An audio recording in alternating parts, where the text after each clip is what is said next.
Estamos dando início a uma série de mensagens expositivas nos 11 capítulos iniciais do livro de Gênesis.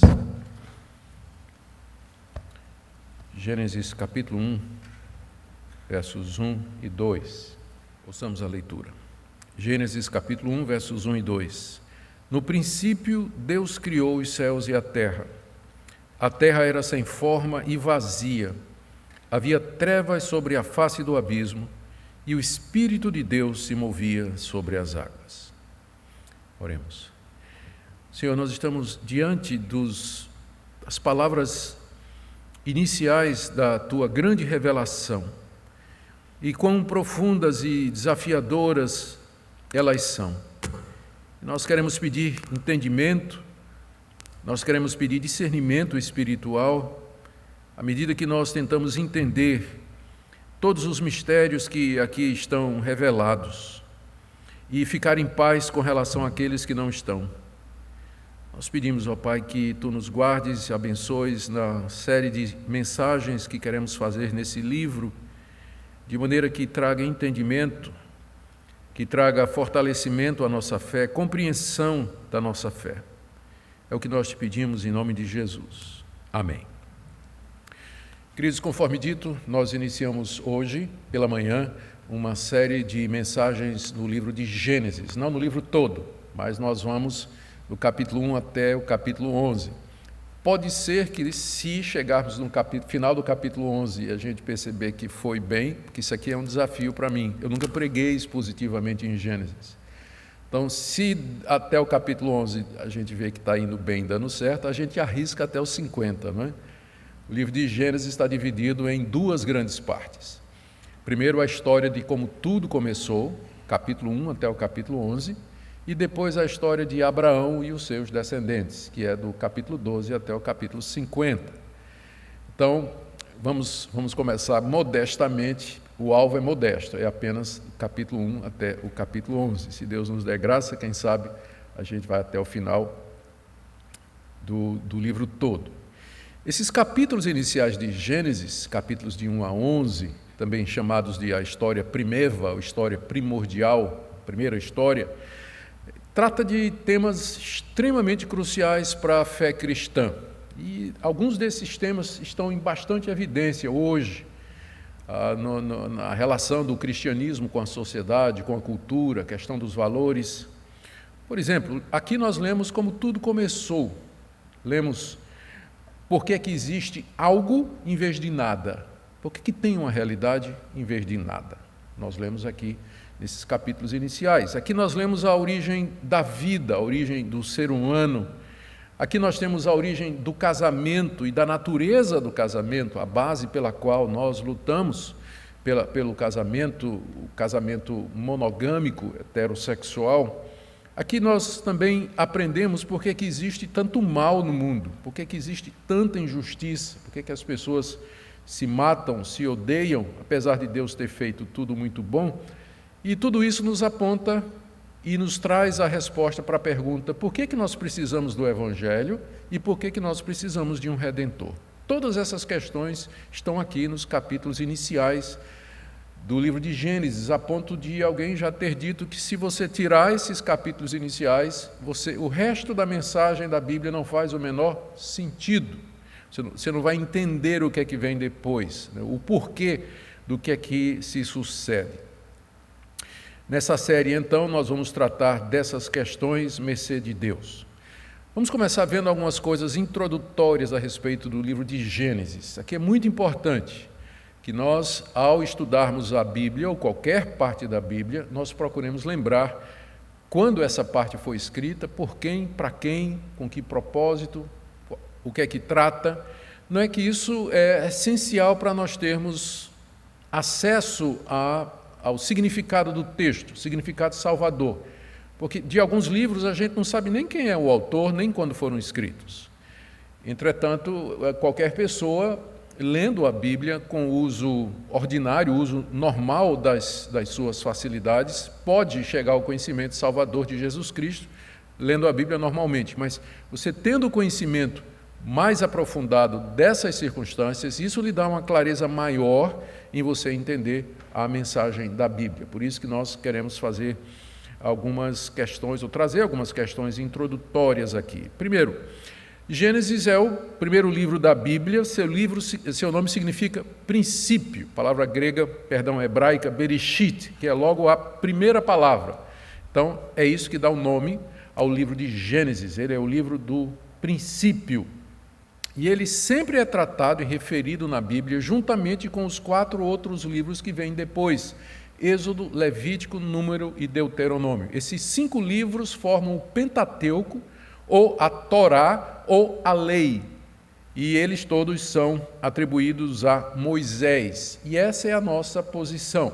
É a posição do cristianismo histórico, é a posição do cristianismo clássico, de que esses 5 livros, Gênesis até Deuteronômio, eles foram escritos por Moisés, o grande legislador da nação de Israel. A única parte que Moisés não escreveu foi a parte que relata a sua morte, que está no final de Deuteronômio.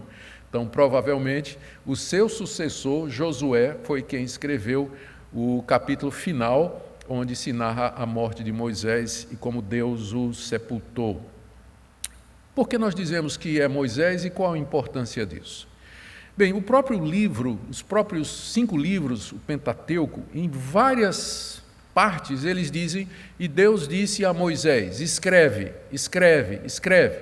Dezenas de vezes nós encontramos referências ao fato de que Deus mandou Moisés escrever aquilo que ele estava vendo, aquilo que ele estava presenciando. E depois disso, depois dos 5 livros, os livros que vêm depois, no Antigo Testamento, sempre se referem ao Pentateuco como sendo a lei de Moisés ou o livro de Moisés, dezenas de vezes. E outras expressões semelhantes, sempre atribuindo a Moisés a autoria dos 5 primeiros livros da Bíblia, Gênesis inclusive. O Senhor Jesus Cristo considerava que foi Moisés quem escreveu os primeiros 5 livros. Ele se refere a dezenas de passagens do Pentateuco como tendo sido autoradas por Moisés. Por exemplo, ele se refere às leis de pureza como tendo sido escritas por Moisés. Ele diz que a lei foi Moisés que deu a lei do divórcio. Ele diz que foi Moisés que escreveu os 10 mandamentos. Ele diz que foi Moisés que escreveu aquele episódio da sarça ardente que está no livro de Êxodo.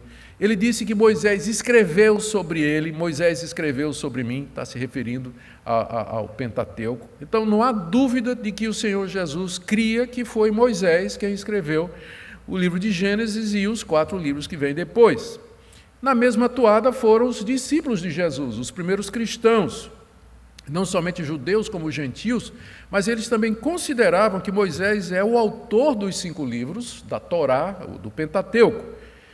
Para nós, é essencial que nós mantenhamos isso, porque se Moisés não é o autor de Gênesis e do Pentateuco, então os demais autores bíblicos estão equivocados quando atribuem a ele a autoria, e o pior, Jesus também está enganado, porque várias vezes Jesus diz que foi Moisés que escreveu.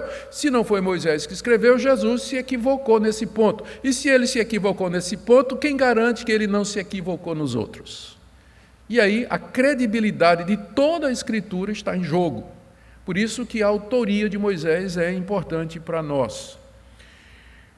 Moisés escreveu esses 5 livros, Gênesis a Deuteronômio, durante os 40 anos que Israel permaneceu no deserto. Foram 40 anos de peregrinação, de viagens, onde Deus revelou-se à nação de Israel, sustentou aquele povo durante 40 anos com pão caído do céu, fez sinais e prodígios e estabeleceu a autoridade de Moisés. Nós temos convicção bem clara de que, pelo menos o livro de Deuteronômio, ele foi escrito às vésperas da entrada na Terra Prometida. Moisés já sabia que não ia entrar na Terra Prometida, e ele fez vários discursos, 5 discursos, ali nas planícies de Moabe, à beira do Rio Jordão. Do outro lado estava a cidade de Jericó. Ele fez 5 grandes discursos que compõem o livro de Deuteronômio, preparando o povo para entrar na Terra Prometida. É chamado de Deuteronômio, é uma combinação de 2 palavras gregas que significa repetir a lei, ou a lei de novo, onde Moisés repete tudo o que ele disse de Gênesis até o livro de Levítico. Então, ali, prestes a entrar na terra prometida, quando todo o povo estava se preparando para atravessar o Jordão e entrar na terra prometida. É nessa ocasião que ele escreve o último livro, Gênesis, tendo sido escrito um pouco antes também.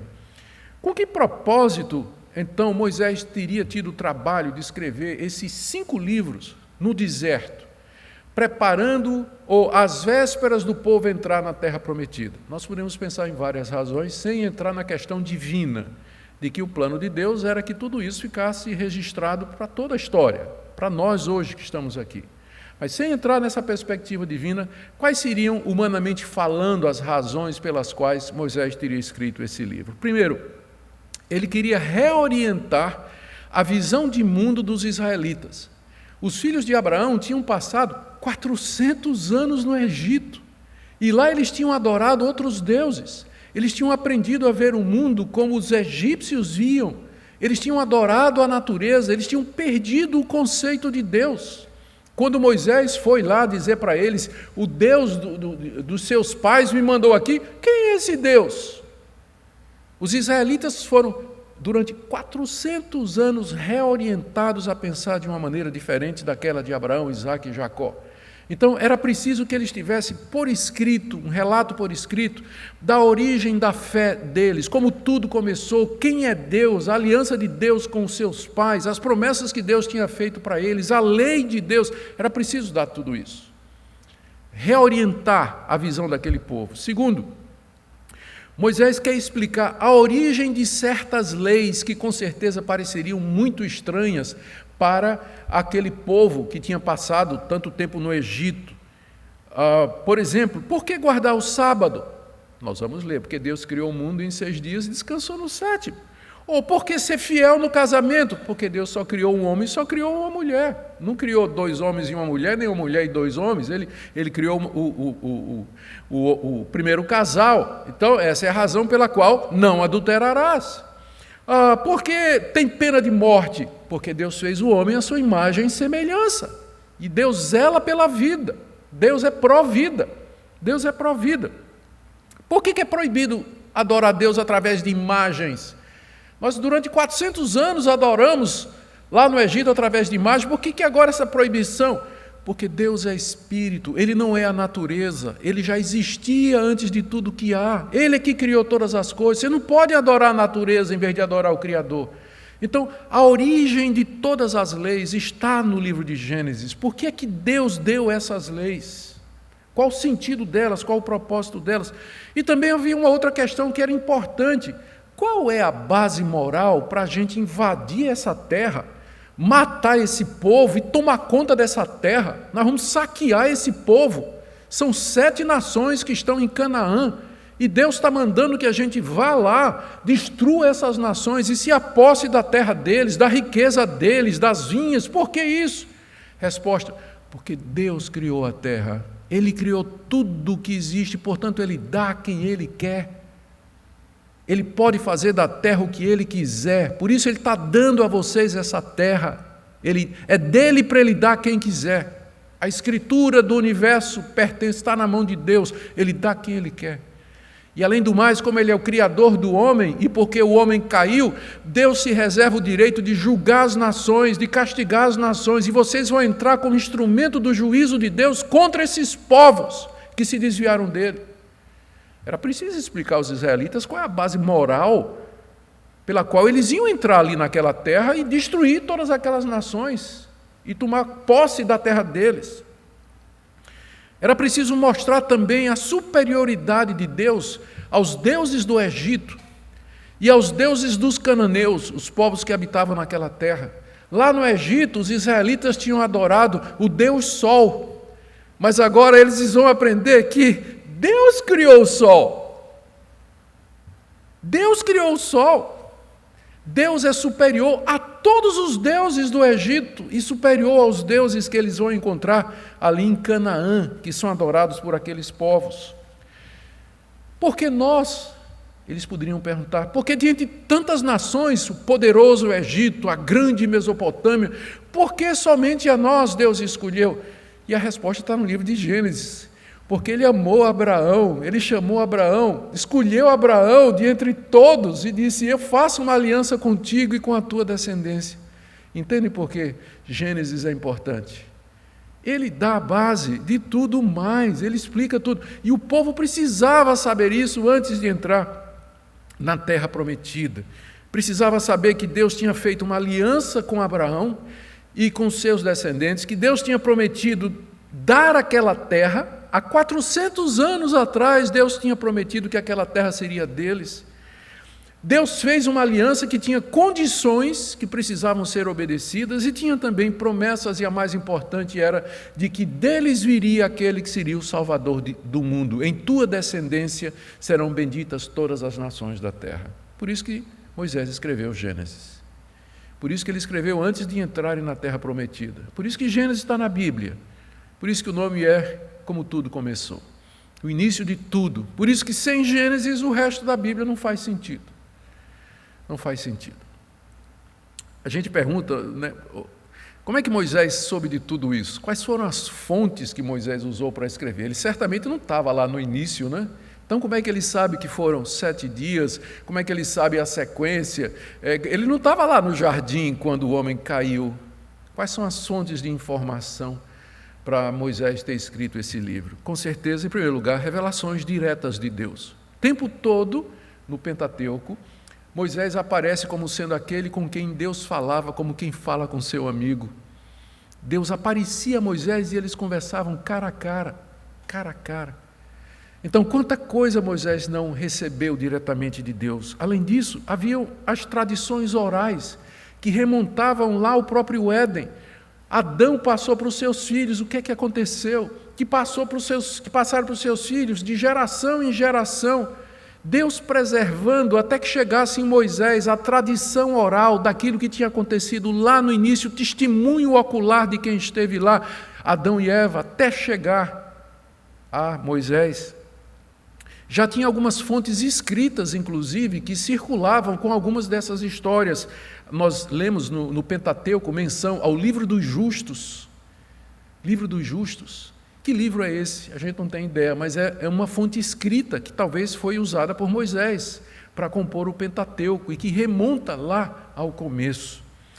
É verdade que havia relatos da criação entre outros povos, nós sabemos disso. Além do livro de Gênesis, você encontra relato entre os sumérios, você encontra relatos babilônicos e dos egípcios a respeito de como tudo começou, de como as coisas tiveram origem. E Moisés era versado em toda a sabedoria e toda a ciência do Egito, nos diz lá o livro de Êxodo. Ele foi criado na corte de Faraó, ele tinha acesso a todas essas cosmogonias, é o nome que a gente dá, a origem dos céus, ou teogonias, a origem dos deuses. Isso era comum naqueles povos, Moisés tinha acesso a tudo isso. E é interessante que essas histórias, né, elas falam sempre de que no começo era um caos primitivo. As águas e as trevas sempre existiram e os deuses brigavam entre si. Tinha um Deus que era o Deus principal que queria manter ordem, mas os subdeuses viviam brigando, era uma confusão. Que diferença, se você um dia tiver a oportunidade, leia o relato das teogonias ou cosmogonias dos pagãos, descrevendo como é que tudo começou, e compare com o relato de Gênesis. Você vai ver que diferença marcante. O que nós temos aqui é o relato verdadeiro que foi preservado por Deus de como tudo começou. Deus, através da descendência de Sete, uma vez que Abel morreu, da descendência de Sete, Deus veio preservando via Noé e até chegar em Moisés, que relatou e que serve de base, então, para o livro de Gênesis que nós temos aqui. Então, estas são algumas questões iniciais a respeito do livro de Gênesis. Elas são importantes porque nos dão o quadro maior e vão nos ajudar a entender algumas das coisas que nós encontramos aqui nesses capítulos iniciais. Depois, vencidas essas questões, vamos então ver primeiro o que Moisés ensina sobre Deus, nesses 2 versículos. No princípio, Deus criou os céus e a terra. A terra era sem forma e vazia. Havia trevas sobre a face do abismo e o Espírito de Deus se movia sobre as águas. que é que nós aprendemos sobre Deus a partir desse relato? Primeiro, que Deus sempre existiu. Você nota que Moisés aqui não explica a origem de Deus, ele apresenta Deus. No princípio, Deus. Quem Deus é, de onde ele veio, nenhuma palavra. Deus é apresentado como sendo autoexistente, como sendo eterno, não tem princípio, não tem fim. Ele já existia antes do mundo ser criado.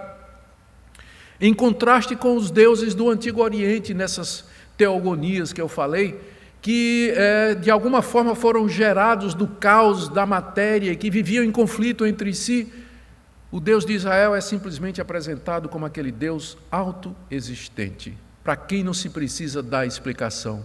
Por isso que o nome dele mais adiante, quando ele se revela, é esse, Yahweh. Eu sou o que sou. Você não tem como me definir. Eu sou o que sou. No princípio, Deus. Deus. Ele é antes de todas as coisas, ele sempre existiu, ele não tem início, ele não tem começo, ele não foi gerado. Nunca houve um momento de tudo que existe em que Deus não fosse. Ele era, é e sempre será o que ele é. Eu sou o que sou. Segundo, nós aprendemos que Deus é um ser pessoal e não uma mera força ativa. Deus tem um plano, ele tem um propósito, ele teve um objetivo ao criar. Ele não criou tudo o que existe por mero capricho, como a gente vê nessas teogonias e cosmogonias pagãs. Ele tinha um alvo, porque Moisés diz aqui, no princípio, Deus criou. Se tem um princípio, é porque tem um fim. É porque tem um propósito, tem um objetivo, senão não faz sentido falar em princípio. No começo, Deus criou todas as coisas, mas ele criou então com algum objetivo, porque se tem um começo, tem um fim. Logo, Deus não é uma força impessoal, uma força ativa que está operando no meio da criação. O mundo não é regido por o acaso, por sorte, por azar, por destino, mas há um Deus que sempre existiu e que criou com um propósito. Terceira coisa que a gente aprende aqui, que esse Deus é todo-poderoso e autor do mundo. Tudo que existe foi criado por ele. Essa expressão, no princípio Deus criou os céus e a terra, é a maneira hebraica de dizer a realidade. O mundo que você pode ver e o mundo que você não pode ver. Tudo que existe, os céus lá em cima, a terra aqui embaixo. O sol, a lua e as estrelas, o sol, você contempla a noite e as estrelas, foi Deus que fez tudo.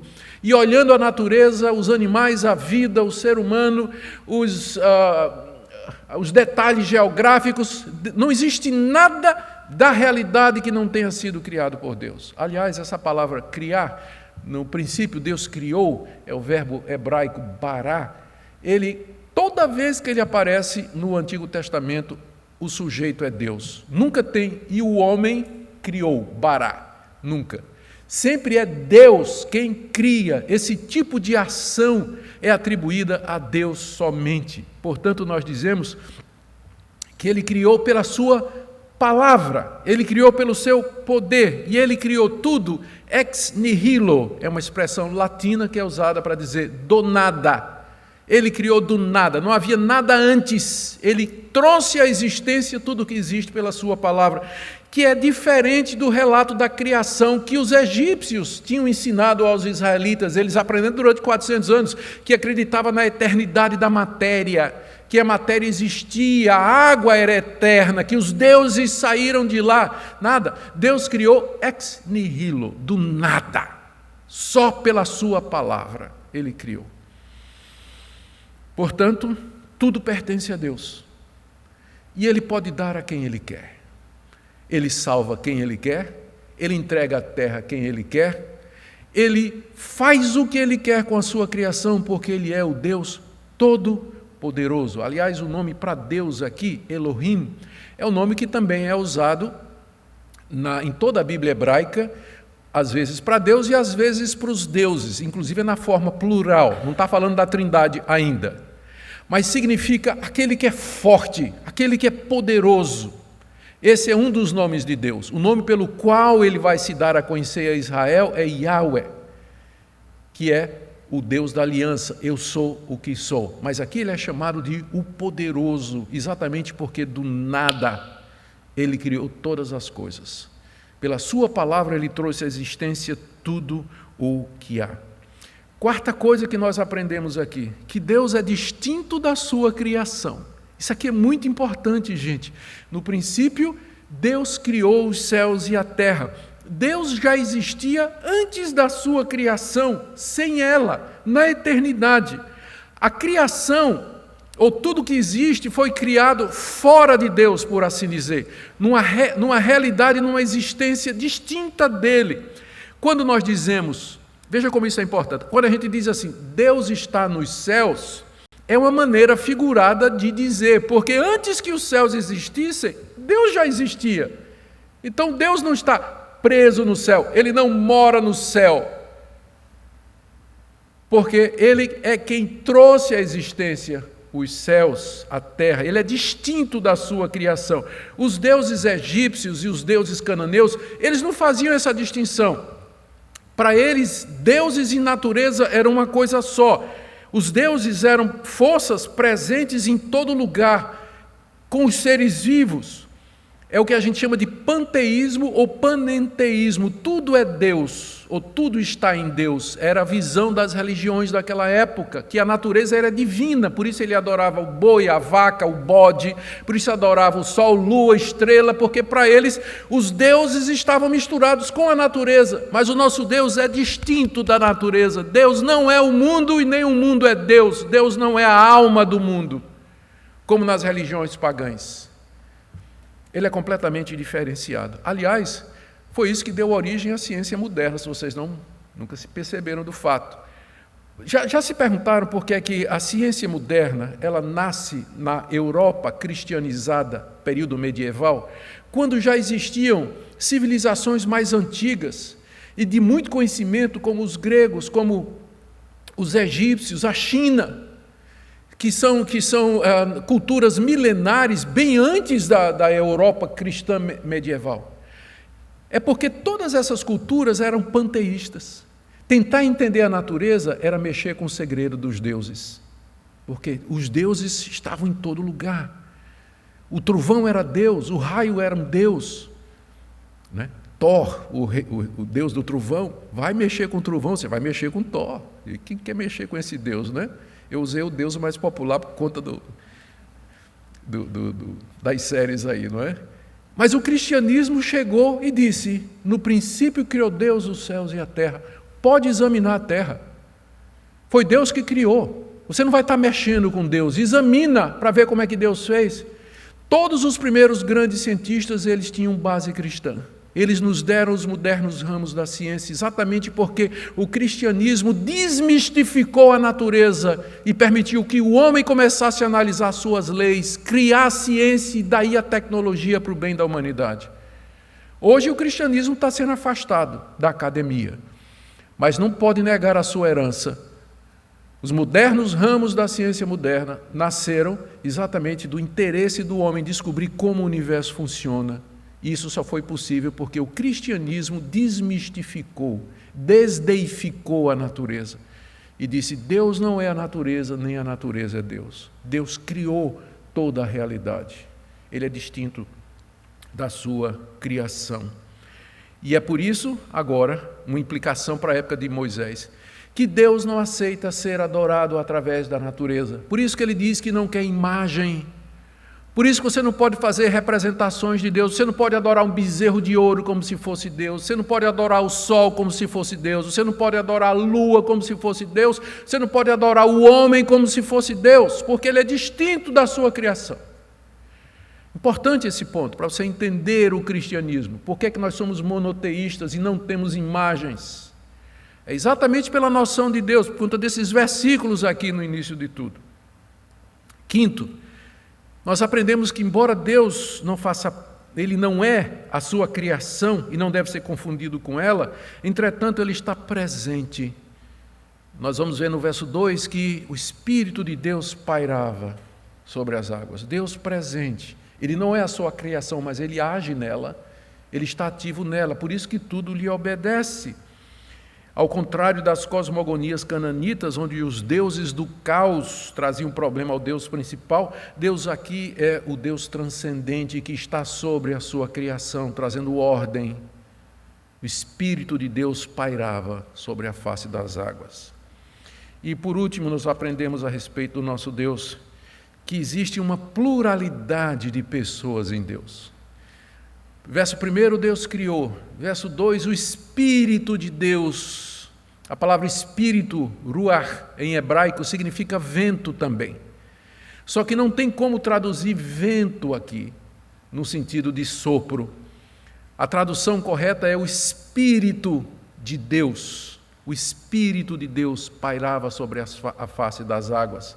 Mais adiante, nós vamos ler no verso 26, façamos o homem à nossa imagem e semelhança. Quem são estes? Né? Façamos, é plural. Ou no capítulo 3, verso 22, o homem se tornou como um de nós. Ou no capítulo 11, verso 7, desçamos e confundamos a linguagem do homem, no episódio da Torre de Babel. Aqui você já tem o princípio, a semente da doutrina de que o Deus de Israel é uma pluralidade de pessoas. É um único Deus, mas nele você tem o Espírito e a palavra com a qual ele criou todas as coisas. Início do Evangelho de João. No princípio era o Verbo é a palavra, haja luz, haja isso, haja aquilo. No princípio era o Verbo, e o Verbo estava com Deus, e o Verbo era Deus. Deus Pai, Deus Filho e Deus Espírito Santo. Vamos correr agora para aprender o que é que Moisés ensina sobre o mundo, né? Eu tinha pensado ingenuamente que 2 versículos dariam para fazer dentro do tempo aqui, mas é muita coisa, né, que a gente tem. Vamos lá. O que é que Moisés ensina sobre o mundo? Primeiro, que os céus e a terra representam toda a realidade visível e invisível. Quando ele diz os céus, se refere ao sol, luas, estrelas, e terra, o nosso mundo observável, tudo que neles há. Segundo, que o mundo, tudo que existe, teve um começo. O mundo não existiu sempre. Ao contrário do conceito pagão de que a matéria e a água eram eternos e que os deuses vieram de lá. Portanto, o mundo não é autoexistente, mas ele depende de Deus. Terceiro, o mundo não é divino e nem Deus é o mundo. Já falei sobre isso. Quarto, o mundo e tudo que nele há foram criados em etapas, e não tudo e todos de uma única vez. Você vê que no verso 1, é dito que no princípio Deus criou os céus e a terra. E no verso 2 diz que a terra era sem forma e vazia.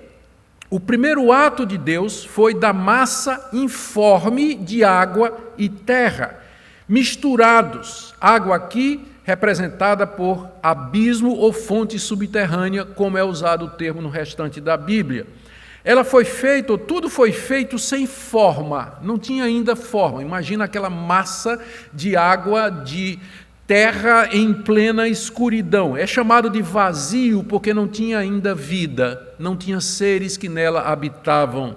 A escuridão tomava conta de todas as coisas porque Deus não tinha feito a luz ainda. Então, no começo, esse é o primeiro passo. Deus cria a matéria-prima, por assim dizer. A massa bruta era criada ali. Entretanto, que é outra coisa que nós aprendemos, o Espírito de Deus já se movia sobre a face das águas. Perceba, verso 2. A terra era sem forma e vazia, havia trevas sobre a face do abismo. Que abismo é esse? Resposta na frase seguinte. E o Espírito de Deus se movia sobre o abismo, sobre as águas. A palavra abismo aqui representa as águas. Então, toda aquela massa sem forma, convoluta, mas o Espírito de Deus se movia sobre eles. Essa frase aqui, o Espírito de Deus se movia, esse verbo, ele é usado várias vezes na Bíblia hebraica para significar uma ave chocando o seu ninho. uma ave gigantesca sobre o seu ninho, chocando os ovos, preparando para que eles venham à luz. É o mesmo verbo que é usado aqui, o Espírito de Deus sobre a criação, sobre a massa informe, preparando para o próximo passo, que serão os 6 dias, onde Deus vai criar tudo direitinho, que é o que nós veremos na próxima mensagem, se Deus permitir. Espírito de Deus, isso significa que no tempo certo e no tempo apropriado, dentro dos seus planos, Deus haveria de fazer esse mundo lindo, belo, maravilhoso, complexo, rico, misterioso, que nós temos diante de nós e onde nós vivemos. Algumas aplicações práticas para terminarmos. Primeiro, receba esse relato pela fé. Aqui não se trata de um relato científico. Não coloque a ciência em curso de colisão com isso, porque o propósito da Bíblia não é dar um relato científico de como tudo começou. Ele está dizendo que Deus é o autor de tudo. Não existe nada que não tenha sido feito por Deus. E a ciência não pode postular nada que seja contrário a isso. E, na verdade, a verdadeira ciência não postula nada contra isso. Vocês têm que fazer a diferença entre ciência e o materialismo naturalista que tem dominado pesquisadores e cientistas hoje, que já parte do pressuposto de que não existe Deus. O livro de Gênesis, ele não usa linguagem científica, ele não foi feito para isso. Ele foi feito para nos dizer todos esses pontos que eu afirmei. A matéria não é eterna, ela tem um princípio, há um Deus que sempre existiu, criou todas as coisas, é um Deus pessoal, ele tem um propósito, ele é distinto da sua criação e ele criou o mundo através de etapas, não criou tudo de uma vez, embora pudesse ter sido feito. E ele fez isso para mostrar que ele é o Deus de ordem, o Deus que organiza todas as coisas. Então, os detalhes disso, nós podemos aprender alguma coisa com a ciência, claro. Podemos aprender alguma coisa à medida que a gente investiga como o mundo funciona, nós podemos aprender. Mas nada que possa contradizer isso que a palavra de Deus nos diz. Por isso que em Hebreus, capítulo 11, verso 3, o autor diz assim, e esse seria o sumário do Novo Testamento. Pela fé, entendemos que foi o universo formado pela palavra de Deus, de maneira que o visível veio a existir das coisas que não aparecem. Pela fé, entendemos que o universo foi formado pela palavra de Deus. Isso aqui não é uma matéria de ciência, isso aqui é uma matéria de fé. Nós cremos que foi assim. A ciência não pode provar nem desprovar. Nós recebemos como revelação de Deus. Foi assim que tudo começou. Segunda aplicação para você. Nós não temos respostas para muitas perguntas. Se você vai esperar, se você está esperando, ou se eu criei essa expectativa de que nós vamos dar resposta para tudo, é uma expectativa falsa. Porque tem muita coisa que a gente não sabe. Por exemplo, o tempo. Deus criou o tempo ou ele já existia? Deus vive no tempo. O texto não fala. A origem do mal. Capítulo 3, nós já vamos encontrar o diabo no jardim. De onde é que ele veio? Os anjos foram criados quando? O texto não diz. Nós vamos ficar com o que o texto diz. Onde o texto se cala, a gente vai escalar. Porque nós não temos respostas para muitas questões. Porque o que Moisés está informando aqui aos israelitas era aquilo que eles precisavam saber para entrar na terra com segurança e dizer: essa terra é nossa por direito, o Deus Criador de tudo nos deu. Nós podemos especular algumas coisas, mas respostas definitivas nós não temos. Terceira coisa, Gênesis foi dado para você saber quem é Deus, o que é o mundo, por que nós somos maus, por que nós precisamos de redenção e para nos preparar para a glória eterna. Leia Gênesis com os olhos de cristão, evangelicamente, vendo ali o propósito redentor de Deus.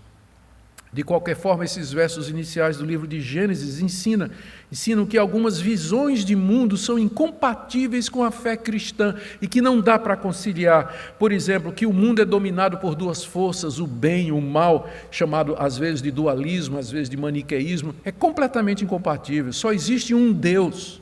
A visão que às vezes o pessoal tem, que Satanás tem o mesmo poder de Deus, é um Deus ao contrário, é contra isso aqui. Há um só Deus, Satanás, um anjo caído, criado por Deus, quando a gente não sabe, mas nunca é igual a Deus. Ou então a ideia da eternidade da matéria, que a matéria sempre existiu, precisa fé para acreditar nisso, então eu prefiro crer num Deus criador como está aqui. Outros vão dizer que o mundo se autopariu, se autogerou, de repente do nada, puf, apareceu alguma coisa. Me diga uma coisa, precisa mais fé para acreditar nisso do que para acreditar no relato de Gênesis, que o mundo se autogerou. Como alguns cientistas ateus têm dito hoje, porque não tem explicação. Não tem explicação. Nós adoramos ao Deus Criador, supremo, soberano do universo, conforme nos é dito nessa palavra. Que nós nos curvemos diante dele nessa manhã, que nós o adoremos. Tudo isso é o palco que ele armou para a chegada do seu Filho, como é dito a respeito de Jesus. Por ele, para ele, são todas as coisas. Nós vamos celebrar agora a vinda do Filho de Deus, que vai pisar no palco da história milênios depois de que tudo começou. E ele veio para ser o nosso Redentor. Amém? Nós vamos orar e em seguida passaremos à celebração da ceia. Nosso Deus, nós bendizemos o teu nome, porque tu és o único Deus verdadeiro, autor e criador de tudo. Diante de ti nos curvamos, agradecidos por tua revelação, agradecidos, ó Deus, porque sabemos que estás no controle de tudo, e agradecidos porque o Senhor nos chamou e abriu os nossos olhos para nós entendermos o verdadeiro Deus e a vida eterna mediante Jesus. Abençoa o tempo que teremos agora de celebração da ceia. Por amor de Jesus. Amém.